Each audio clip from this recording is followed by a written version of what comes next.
V곡선을 실험하는 그런 내용입니다. 동기기에서 동기 이번엔 전동기의 경우겠죠. 동기 전동기로 운전을 할 때 여기 흐르는 계좌 전류의 값을 갖다가 조절을 하면은 궁극적으로 그 발생하는 이쪽에 연결되는 모선의 선간 전류의 위상을 조절할 수 있다는 얘기가 되겠습니다. 그러면 회로를 설명을 하자면은 이쪽에 있는 프라이머 다이나모 메타라고 되어 있는 것은 이번에는 계측기 용도로 사용이 됩니다. 그래서 연결을 하면은 오른쪽과 왼쪽을 이렇게 분리로 연결되어 있는데요. 이번에는 단순하게 동기기가 돌아가는 속도를 확인하기 위해서 사용된 것입니다. 기본적으로 실제 시험을 할 때는 스피도메타 같은 것 또는 타코메타라고 그러죠. 타코메타를 축에다 직접 연결을 해서 측정을 하는 경우가 많습니다. 이 경우에는 속도 측정을 목적으로 연결을 해서 사용하다 하는 거다라고 생각하시면 되겠고요. 이쪽에 직류 전원의 값은 속도 측정기의 전원, 속도 측정용으로서는 이쪽에 전원을 공급하기 위해서 공급되는 거고요. 동기기 경우에는 전동기로 사용된다고 그렇지 않습니까? 그리고 여기에 들어가는 삼상 전원이 이쪽에 공급이 됩니다. 삼상 각상에 있어서 전류를 측정하기 위해서 전류가 한 상의 전류를 측정을 했고요. 또 다른 상도 하나 더 전류를 이제 측정을 해서 두 개 A상, 예를 들면 A상, C상행 두 개의 전류를 측정한다는 것. 그 다음에 성간전압도 지금 측정을 했네요. 그래서 이쪽 A상, B상 간의 성간전압을 측정하고요. B상, C상 간의 성간전압을 측정을 했습니다. 자, 그리고 이쪽에 A-B-C-상은 단락을 시켜서 단락을 시켰다고 보시면 되겠습니다. 이때 유의할 점은 쪽에서 우리가 메타를 측정할 때 이 메타 중에 전력계를 갖다 직접 우리가 메타로 만들 수가 있습니다. 그래서 메타를 설정할 때 메타 중에 이제 주어진 전류 전압 값을 갖다 가지고 삼상 전압을 측정 QPS2라고 그러면은 그렇죠. 유효 전력의 값을 측정하는 것이 이제 가능합니다. 그래서 이 내용을 측정하면은 유효 전력의 값을 이제 측정할 수 있는 것이 가능하므로 전력계를 굳이 사용하지 않고 전류 전압만 측정한 상태에서 삼상 전력 값을 측정할 수 있다라는 것을 이해하시면 되겠습니다. 그래서 여기서 보면은 I3가 여기 들어가는 계좌 전류죠. 계좌 전류 가변 전압을 연결해서 계좌 전류 I3로 들어가네요. I3로 들어가서 계좌를 통해서 계좌 전류를 공급을 해주고 있습니다. 그래서 I3 값을 계속 변화시켜 가면서 여기 궁극적으로 I1의 위상과 그 다음에 E1의 전압값을 우리가 아니까 그 값들을 가지고 전력값을 측정할 수 있는 것이죠.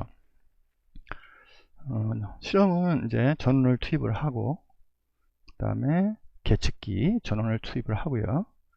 계측기 전원을 투입을 하고 그 다음에 동기 전동기를 기동을 시켜야겠죠. 이번의 경우에는 동기 전동기를 기동시키기 위해서는 맨 처음에 이게 지금 동작을 안 하지 않습니까? 동작이 이렇게 전원이 투입이 되어 있으면 안 되고 전원을 빼죠. 전원이 없는 상태, 수지가 끊어진 상태에서 유도기로 동작을 해서 유도기 속도가 점점 높아질 때 동기 속도 1800rpm에 이제 가까워지는 순간에 그때 올려야 됩니다. 그래서 아까 실험할 때 이것이 내려져 있어야 되는데 그렇게 안 되어 있었죠. 자, 그래서 가까이 가 있는 순간에 투입을 하게 되면은 1800rpm으로 동기화가 이때 이루어지는 것이죠.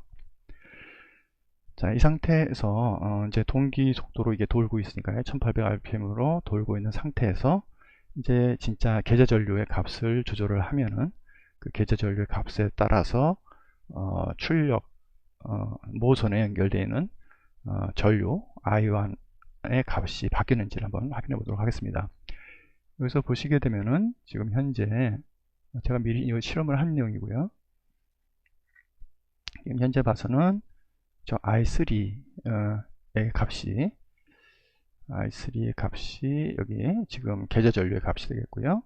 i1 또는 i2의 값이 각 각 선전류의 전류 값을 갖다가 측정을 한 값이 되겠습니다. 그래서 1.1A 지금 흐르고 있네요. 자, 그리고 전력 값은 각 상에 대해서 전력 값을 측정한 것이 여기 PQS1과 PQS2가 되겠습니다. 이거 하나가 좀 작게 나오는데요. 지금 한번 내용을 갖다가 확인해 보도록 하겠습니다.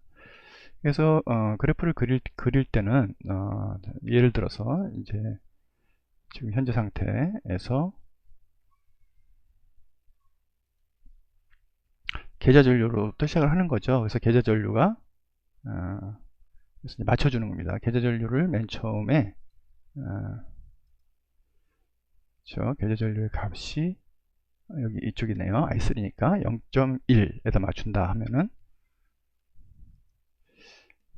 0.1이 되도록 이걸 돌려서 i3가 0.1이 되는 값까지 맞춰주는 거죠. 이렇게 조금씩 내려서 0.1 되는 값을 맞추게 되면은 지금 i3가 0.1 정도 되는 값에서 i1, i2 값을 이제 측정을 하고 유효 전력 값을 측정하면 되는 것이죠. 그래서 그 값을 보게 되면은 지금 그 상태에서 측정을 하게 되면은 그 값들, 지금 한 값들, 여기서 한번 볼까요? 지금 이 상태에서 측정을 하게 되면은 이렇게 값이 얻어지죠. 제가 미리 측정한 값과 크게 다르지 않은 걸 확인하실 수 있습니다. 이와 같이 지우겠습니다. 자, 이와 같이 그 다음에는 어떻습니까? 그 다음에는 0.2도 맞춰놓고 3, 4A, 4A, 5A, 9A까지 해서 여기는 i가 0.9A까지 될 때까지 요 계좌 전류에 하는 전압값을 맞춰서 조절을 하면 되겠습니다.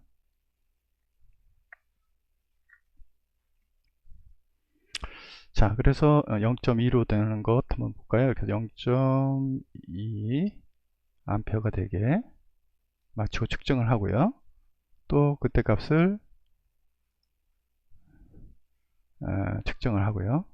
0.2일 경우 측정이 되지 않습니까? 그래서 0.3일 경우, 4일 경우, 5일 경우에서 0.9까지 측정을 하게 되겠습니다. 측정을 한 값을 최종적으로 이제 그림을 그릴 때 여기서 이 내용을 가지고 그래프를 이제 그리는 것이죠. 그래프의 내용은 지금 i3가 x 값이죠. 여기서 i3 값을 계좌 값을 바뀔 때 어떤 식으로 나오느냐, 여기에 보시면은 지금 이제 유기 전압의 값, 유효 전력의 값이죠. 유효 전력의 값을 그리고 그 다음에 또 추가적으로 다른 액세스에는 뭘 그릴까요? i1의 값을 하나 그릴까요?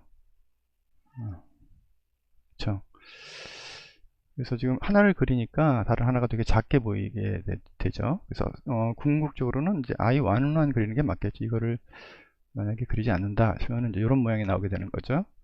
그래서 V곡선의 모양이 나온다는 것은 우리가 전류 i3가 이제 if니까요. 전류 값을 증가함에 따라서 i의 크기의 값은 점점 작아졌다가 이제 V곡이어서부터 커지는 그런 모양이 되는 것을 확인할 수 있습니다. 가장 작은 요점, 즉 0.7A의 계좌 전류가 흐를 때 가장 작은 전기자, 즉 한 상의 전류 값이 가장 작은 값이 흐른다는 얘기죠. 그때 공급되는 에너지 총량의 값은 어느 경우나 같고요. 그러니까 이때는 역률이 제일 좋은 때겠죠. 역률이 제일 큰 값이 되겠고, 이쪽으로 하면 역률이 더 작아지고, 여기를 벗어날수록 역률이 작아지는 그런 모양이 되겠습니다.